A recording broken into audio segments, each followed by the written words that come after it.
The following is a presentation of Apologetics Press.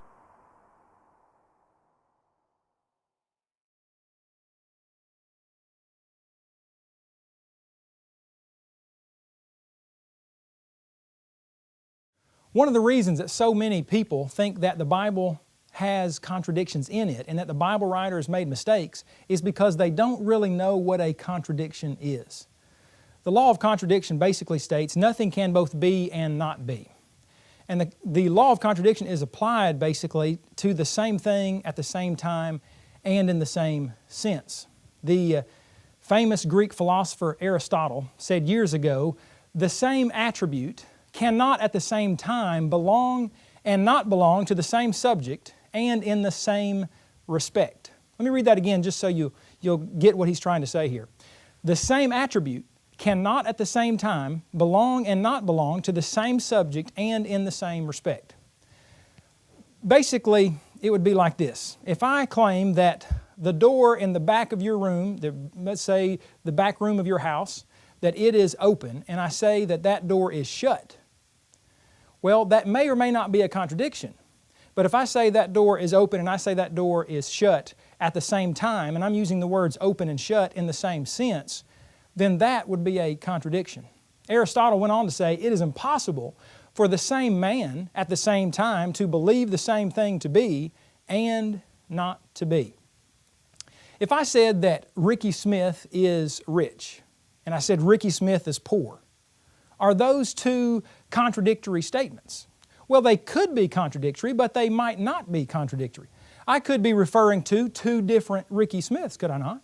Maybe I'm referring to a Ricky Smith in Alaska who works with a big oil company up there, and maybe he is very wealthy, and I may be referring to a Ricky Smith in Alabama who has chosen not to work, and he doesn't have a lot of money because of his laziness. That may be the case. Maybe we're talking about two different Ricky Smiths.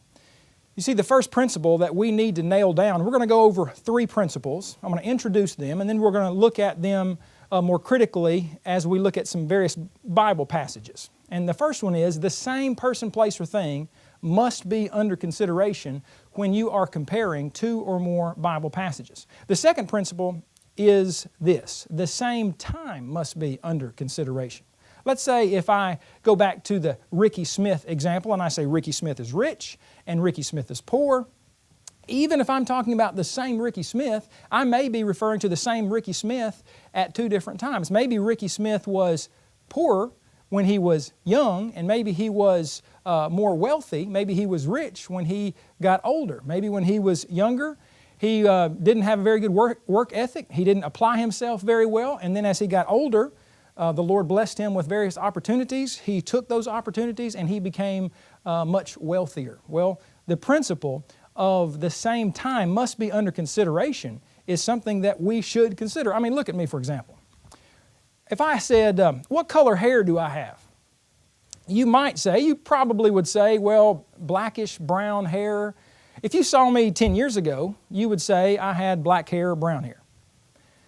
But if someone watches this video a few years from now, they're going to see a guy with maybe some gray hair mixed in with his brown or black hair. But if they meet me and my hair, and I'm still living, and I have hair, I'm probably going to have all gray hair. So it's going to depend on what time you're talking about, whether you're talking about Eric Lyons, whether you talk about him a few years ago, now, or in the future. You see, the same time period must be under consideration. And then the third principle that we need to consider is the fact that the same sense must be in consideration, must be under consideration. If I go back to the Ricky Smith example and I say Ricky Smith is rich and Ricky Smith is poor, and we're talking about the same Ricky Smith, and we're talking about the same Ricky Smith at the same time, how could he be poor and rich at the same time? Well, he may be, as James wrote through inspiration in James 2 and verse 5, God, has He not chosen the poor of this world to be rich in faith? Notice in that passage He used the term poor and rich in different senses. And so someone can be poor and rich at the same time. Those are three principles that are very important for Bible readers and those who are studying the Bible and those critics of the Bible who are examining two or more Bible passages and seeing if they conflict or not, to look at and know these principles of interpretation. So, number one, let's expound on the first principle. The same person, place, or thing must be under consideration. Let's say that you open up your Bibles and you turn to Acts chapter 12. If you look in Acts chapter 12, you're going to see that there was a man by the name of James who was killed. And so in Acts chapter 12, you read that there was a man named James that Herod had killed. But then when you turn over to Acts chapter 15 and verse 13, you're going to see where there is a James who is still alive, and there is a James who is speaking at that time, saying, "Men and brethren, listen to me," Acts chapter 15 and verse 13. Well, how could James be dead and James be living at a later time?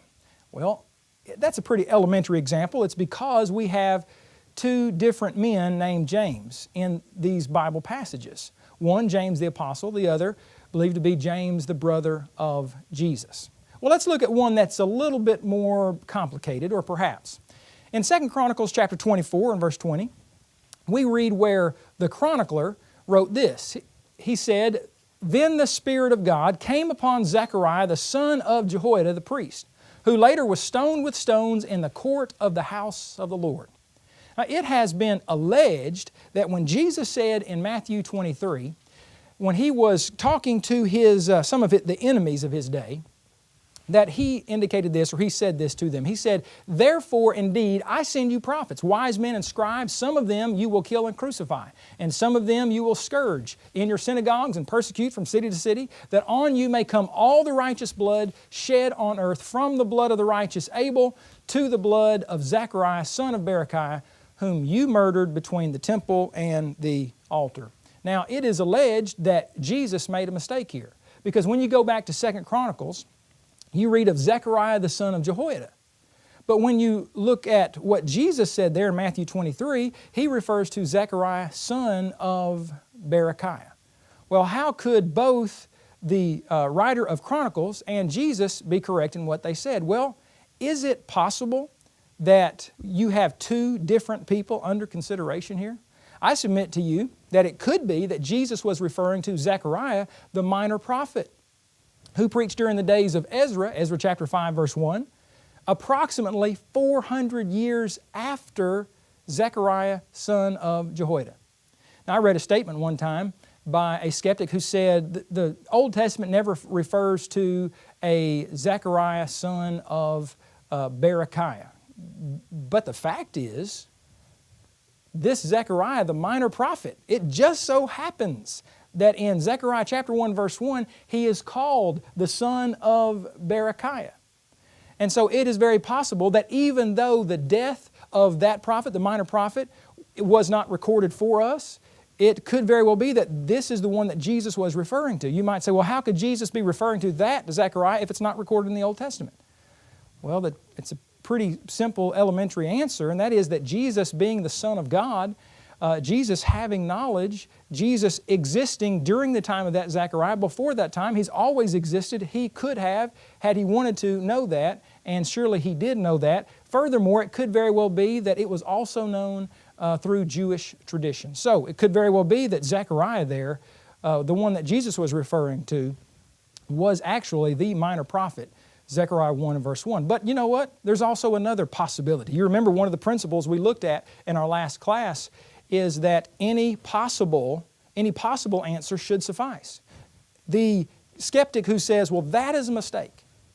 Well, wait a minute. How do you know that's a mistake? It could very well be, could it not? Isn't it possible that Jesus was referring to a different Zechariah? Well, it's also possible that Jesus was referring to a Zechariah from the first centuries whom the Pharisees killed. Consider, again, Matthew chapter 23. Matthew 23, verses 34 and 35. I want to read this for us again.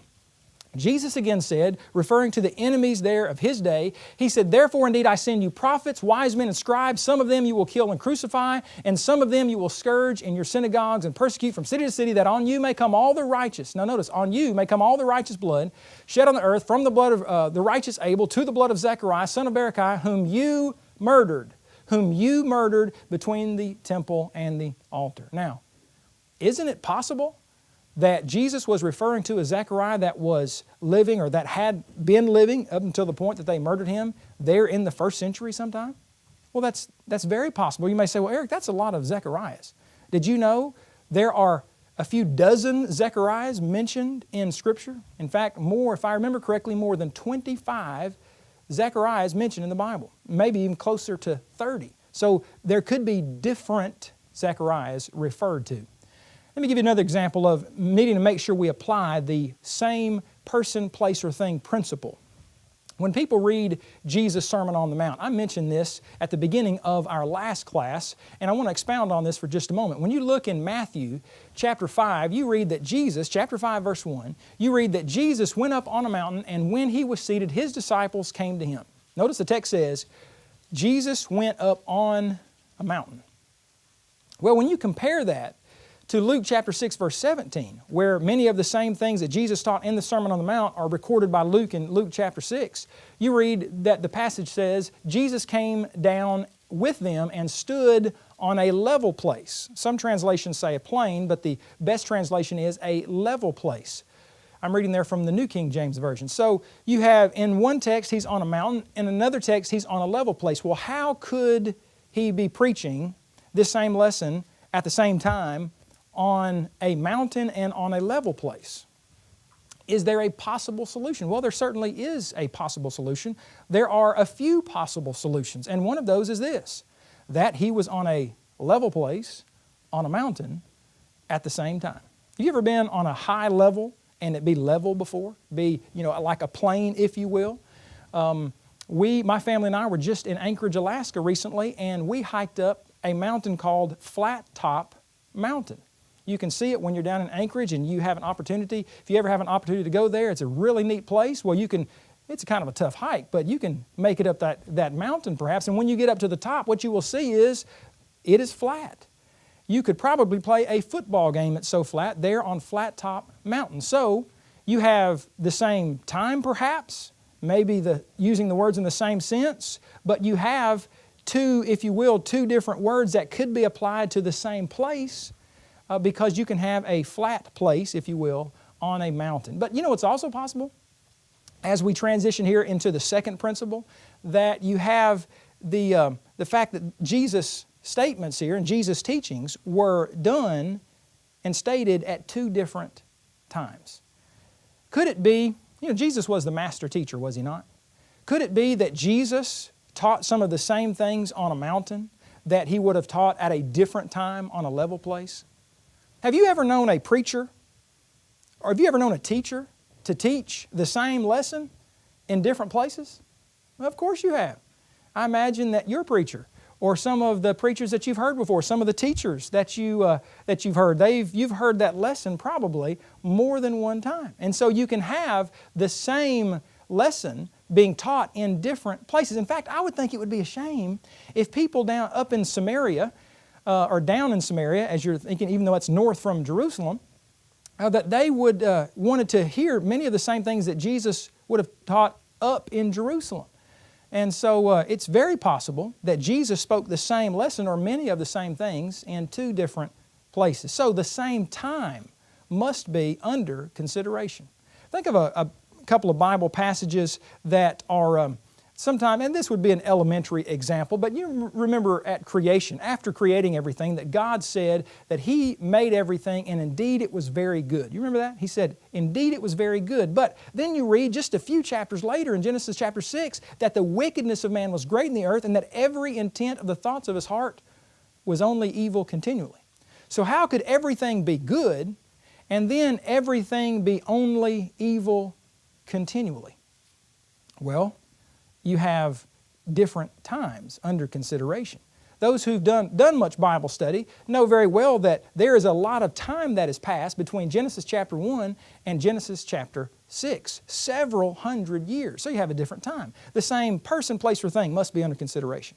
The same time must be under consideration. Let me go over one of probably the most commonly accused mistakes in the Bible. Probably the alleged contradiction that I have heard more than any other alleged contradiction, and it revolves around the apostle who betrayed Jesus. You recall Judas. And you recall how Judas is said in Matthew chapter 27 and verse 5, that he went and threw down the pieces of silver in the temple and departed and went and hanged himself in Matthew chapter 27 and verse 5. So, what did Judas do? Well, he threw the money down that he had received for betraying Jesus. He threw the money down at the priest, and he then went and hanged himself. But when you look at what Luke wrote in Acts chapter 1 verse 18, you see that Luke wrote this. Now this man Judas purchased a field with the wages of iniquity, and falling headlong, he burst open in the middle, and all his entrails gushed out. I know that's not a very pleasant scene to think about your entrails, your guts coming out of you.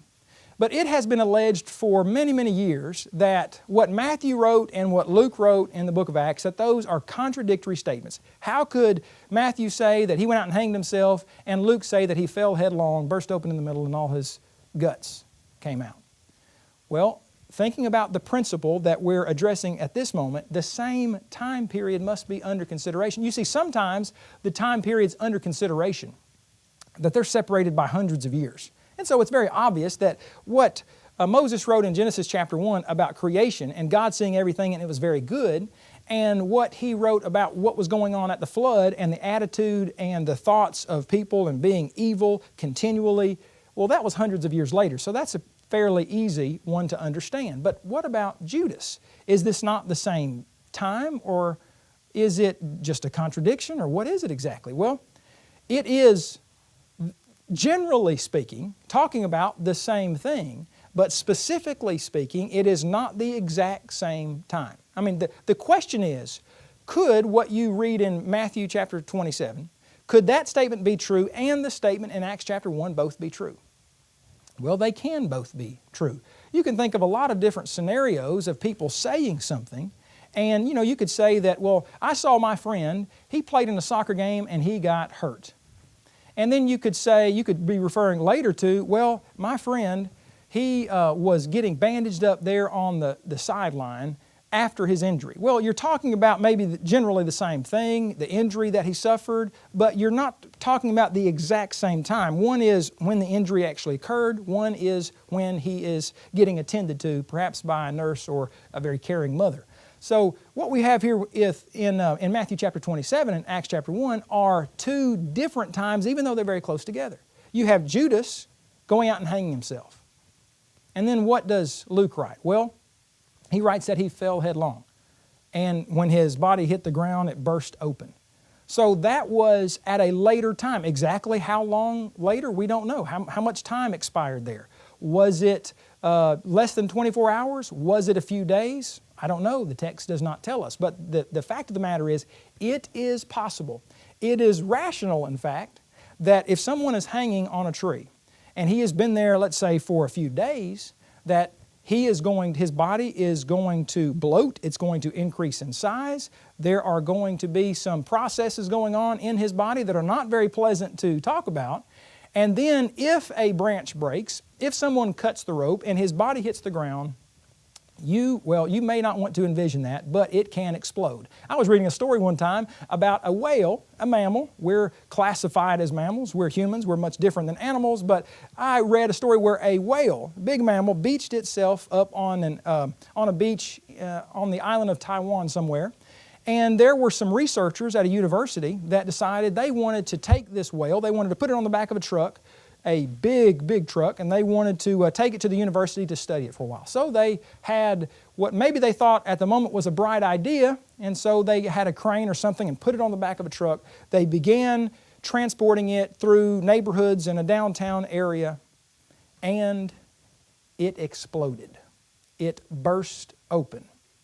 Because when mammals die, they begin to expand, if you will, and it doesn't take much for their bodies to explode. Well, that may be a lot more than what you wanted to know about some of the processes that go on after a mammal dies, but the fact of the matter is, it's very possible for both Matthew 27 and Acts chapter 1 to be correct. Let me give you another example of an alleged discrepancy that was proposed to me a few years ago by someone who was very bothered by what you read in 1 Samuel 16 and 17, where David is indicated as being the youngest of 8 sons. 1 Samuel 16 verse 11, 1 Samuel 17 verse 12. Why is it In those two chapters, David is said to be the youngest of 8 sons.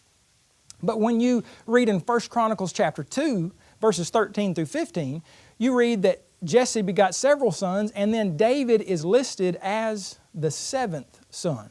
The last son there listed, and listed as the 7th son. I was emailed about this several years ago, and someone was saying, well, Eric, how can both of these things be true? You know what I've realized in looking at a lot of Bible passages?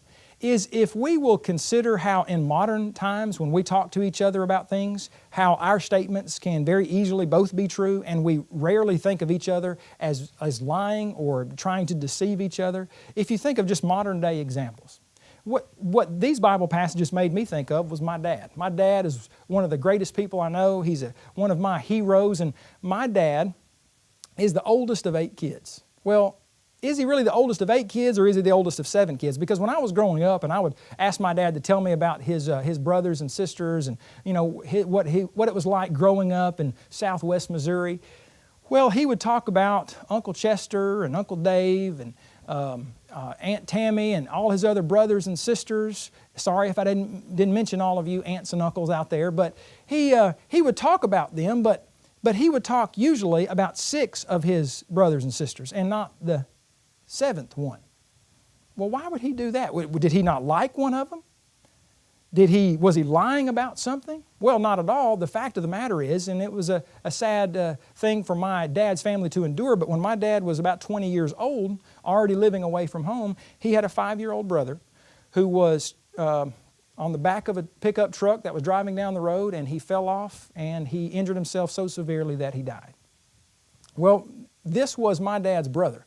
Loved him very much, but my dad's brother, Gail, he never reached adulthood. He never went to school other than maybe just a primary class or 2. He never got married. He never had children. I never knew him. And so there would be situations where sometimes my dad would talk about his 6 brothers and sisters, not because he denied the other one, but because he didn't want to have to get into a conversation about his brother who passed away every time he had a conversation about his family. So people in modern times understand how a person could say, I'm the oldest or youngest of 7, or I'm the oldest or youngest of 8, and we can understand each other, appreciate each other, respect each other, and why we would say those things. Well, is it not possible that the Bible writers did the same thing? I mean, think about it. David, if he was the youngest of 8 sons and the youngest of 7 sons, and by the way, these accounts would have been written a few hundred years apart from each other.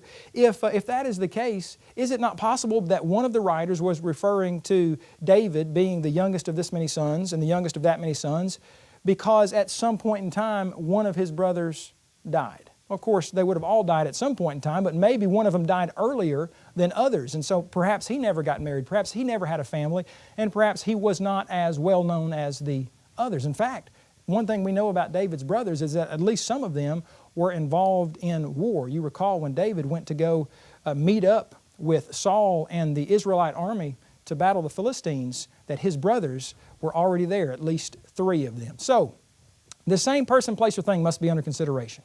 It must be at the same time, and then finally, we must be looking at these things in the same sense. Let's go back to the one in Matthew chapter 23 for just a moment. Matthew 23, 34 through 35. Again, you recall that Jesus was referring to Zechariah, son of Berechiah. However, the alleged sister passage, and it may or may not be, 2 Chronicles chapter 24, verses 20 and 21, you read of Zechariah, son of Jehoiada.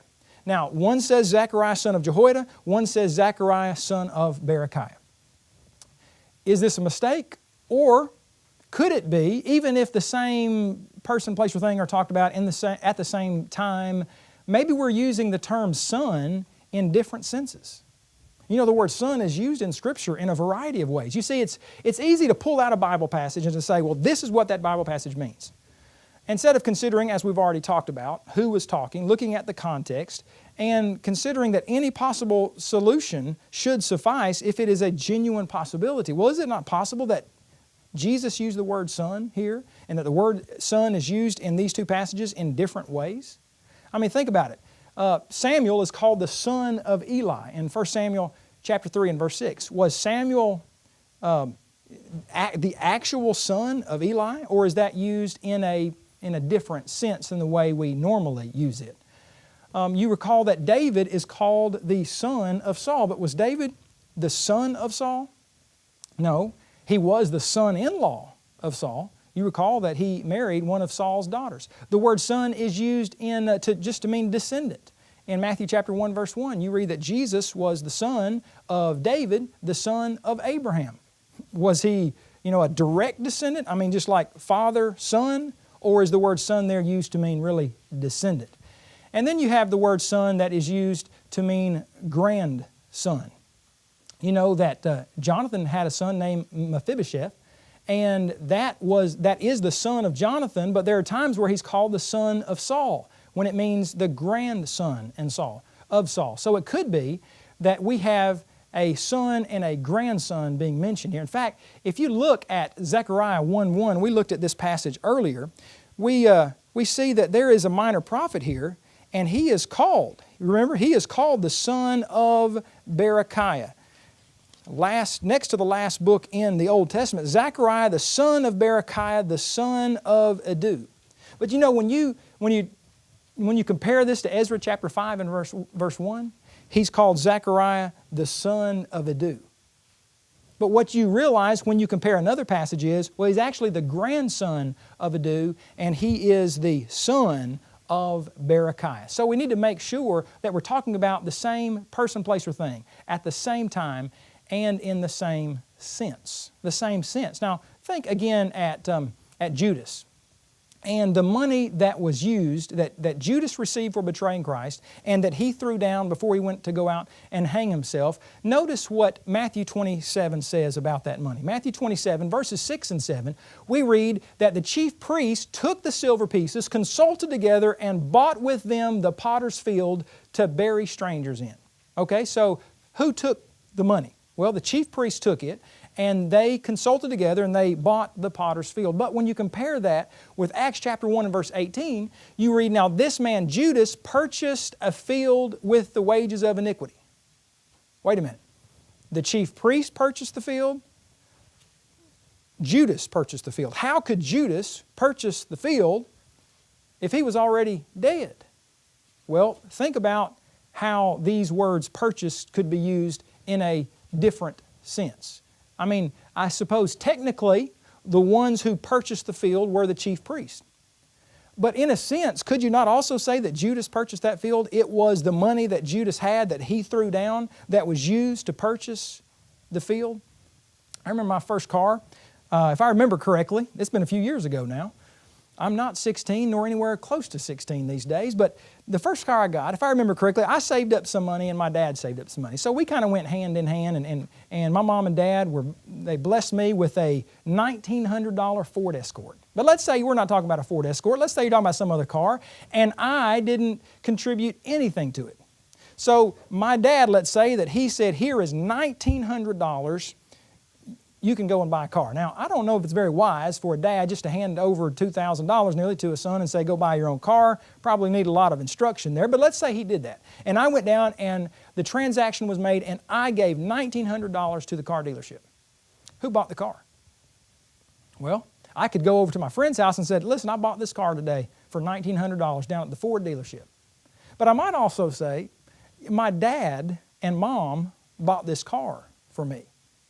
You mean I could say two different things and be correct in both of them? Yes, because I'm using those words in different senses. You know, the Bible oftentimes talks about people doing something through other people. When Joseph revealed himself to his brothers, you recall in Genesis chapter 45, he revealed himself and he said, I'm Joseph, your brother, whom you sold into Egypt.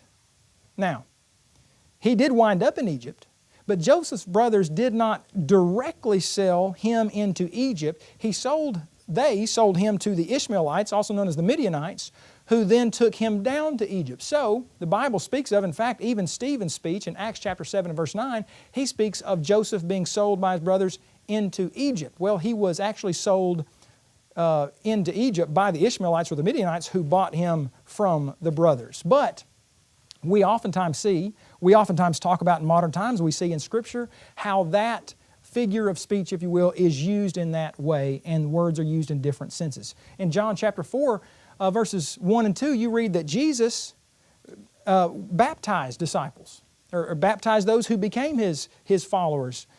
But then you see in the very next verse, in verse 2, that actually Jesus did not baptize, but His disciples did. Well, how could Jesus baptize and not baptize at the same time? Well, the obvious answer to that when you look at John chapter 4 is it was the teachings of Christ that led people to become immersed in water. And yet, He didn't do the baptizing, His disciples did. We're not told exactly why. We could come up with various possibilities as to why. Maybe what we see over in 1 Corinthians chapter 1 where people were being divided over, well, who baptized them? Maybe people would put more emphasis on who baptized them instead of why they were being baptized into Jesus Christ. And so we need to realize that, and pay attention to the principle that pretty much everyone knows and understands, that when they read their Bible, at least some people, they do not give the Bible writers the option of using this principle. And it is this, that he who acts through another is deemed in law to do it himself. You see, you could go out here and commit a great act, and you could give someone some money, and they could go out and buy something for themselves that they need, and they could say they bought it, and they could also say that so-and-so bought it for me. You could also go out here and you could commit a tragedy. You could go out here and murder someone, or you could pay someone to murder someone. That would be a terrible thing. But you know, if you didn't murder someone, but you paid someone to murder someone, could you ever be convicted of murder? You certainly could. You see, when we study the Bible, we need to be fair with what the Bible writers said, what they wrote. We need to consider the important principles that the same person, place, or thing must be under consideration. When we are comparing two Bible passages or more, we need to realize, ask ourselves, are we talking about the same time? And are we looking at these words, and are they used in the same sense?